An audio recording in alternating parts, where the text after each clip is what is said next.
ابن سعد کی طبقات الکبریٰ میں ہے کہ صحابی رسول حضرت عبداللہ ابن عمر لوگوں کو سعید بن مسیب کی تقلید شخصی کا حکم دیتے اور فرماتے سلو سعید ابن المسیب فإنه قد جالس الصالحین، مسائل سعید بن مسیب سے پوچھا کرو کیونکہ انہیں نیک لوگوں کی صحبت ملی ہے۔ سنیے جناب، سنیے۔ ٹھہریے جناب، ٹھہریے اور سنیے۔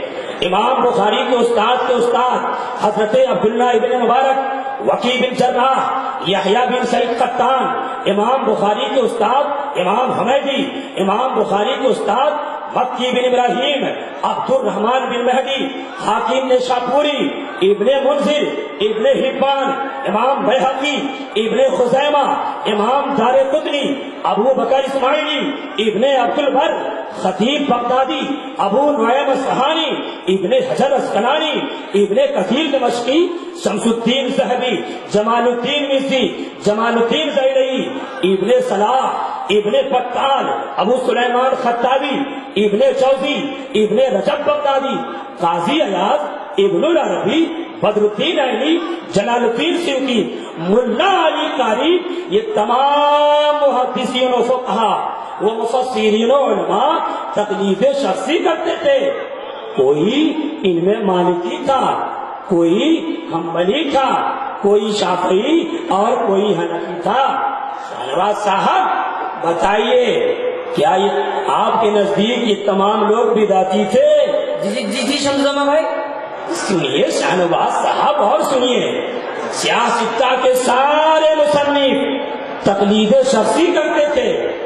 امام ترمذی تقلید شخصی کرتے تھے، امام ابی داؤد تقلید شخصی کرتے تھے، امام نسائی تقلید شخصی کرتے، امام مسلم مقلد تھے۔ اور سنیے شاہنواز صاحب سنیے، امام بخاری امام شافعی کی تقلید کرتے تھے۔ کیا امام بخاری مقلد تھے؟ ایسا ہو ہی نہیں سکتا جناب کہ امام بخاری مقلد رہے ہو۔ یہ میں نہیں بلکہ آپ کے امام اعظم صدیق حسن خان بھوپالوی صاحب نے اپنی کتاب میں لکھا ہے۔ اگر آپ کو یقین نہیں آتا اس کی یہ کتاب میرے پاس ہے، آپ خود ان میں دیکھ لیں۔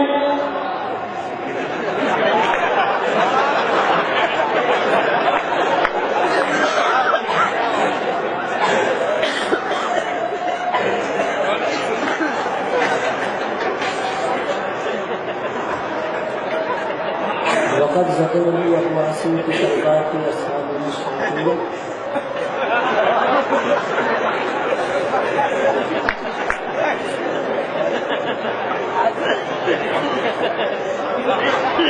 مسلم بن حجاج القشیری الشافعی۔ اور دیکھیے امام مسلم کے بارے میں لکھا ہے کہ وہ امام شافعی کے مقلد تھے۔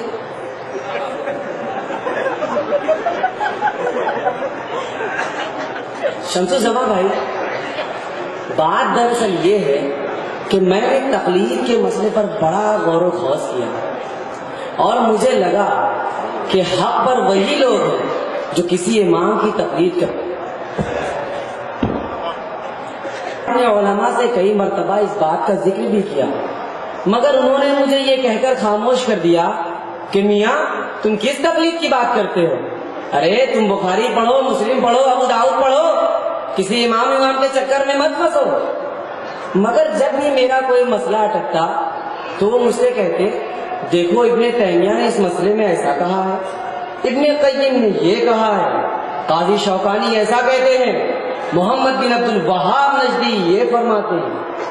میں اس وقت سوچتا کہ یہ لوگ امام ابو حنیفہ، امام شافعی، امام مالک اور امام احمد بن حنبل کی تقلید سے لوگوں کو روکتے ہیں اور اسے شرک و بدعت کہتے ہیں، حالانکہ یہ لوگ خود کسی نہ کسی کی تقلید کرتے ہیں۔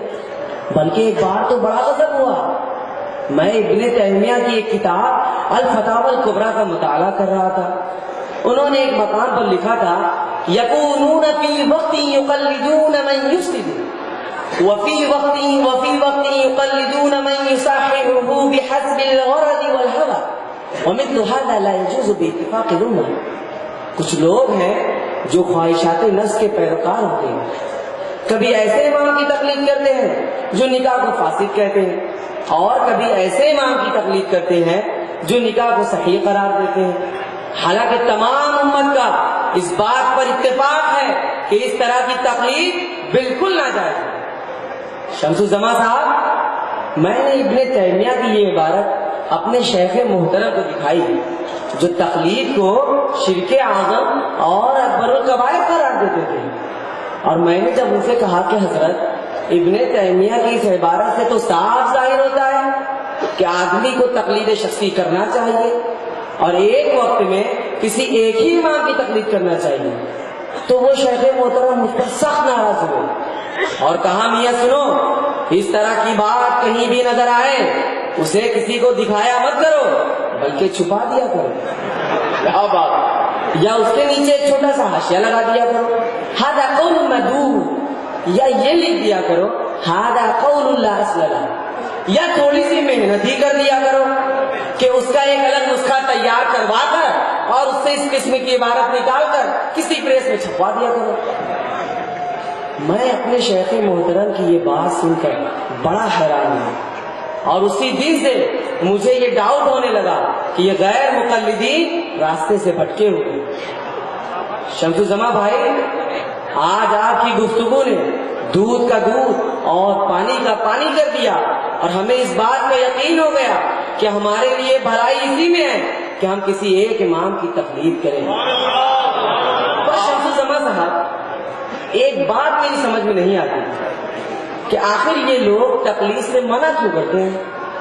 شاہ نواز صاحب، اس میں ایک بہت بڑا راز ہے، اور وہ یہ کہ ہندوستان میں انگریزوں کے آنے سے پہلے مسلمان ایک مضبوط طاقت تھے. ان کی قوت کی وجہ ان کا باہمی اتحاد و اتفاق تھا.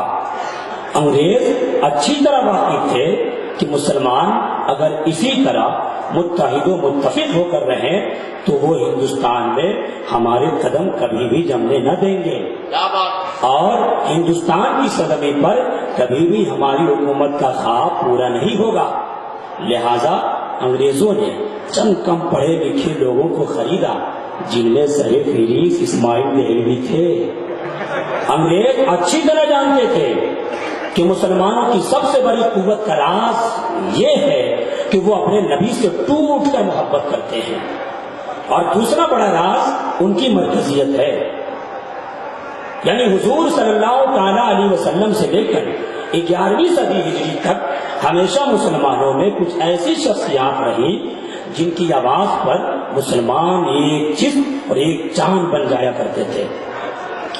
اور وہ یہ بھی جانتے تھے کہ ائمہ اربعہ یعنی امام اعظم ابو حنیفہ، امام شافعی، امام مالک اور امام احمد بن حنبل علیہ الرحمہ کی تقلید مسلمانوں اور ان کے دشمنوں کے درمیان دیوار چین کی طرح ایک رکاوٹ ہے جو کبھی مسلمانوں کو بکھرنے نہیں دیتی ہے.